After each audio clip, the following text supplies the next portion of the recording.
The packet from Zapatos. Let's open it.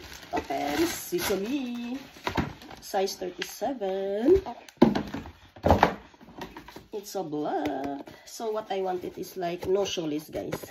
I do not like with shoelace. Kay nagmamadali ako lagi.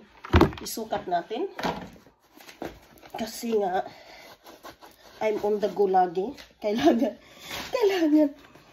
Maliit pang 37. Baka 38 yung pa ako. See? Easy lang.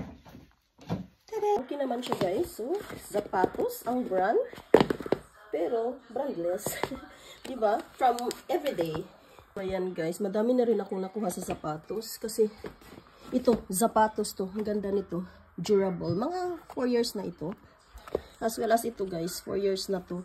So, naano na siya. Nag-tear na. O, tingnan nyo.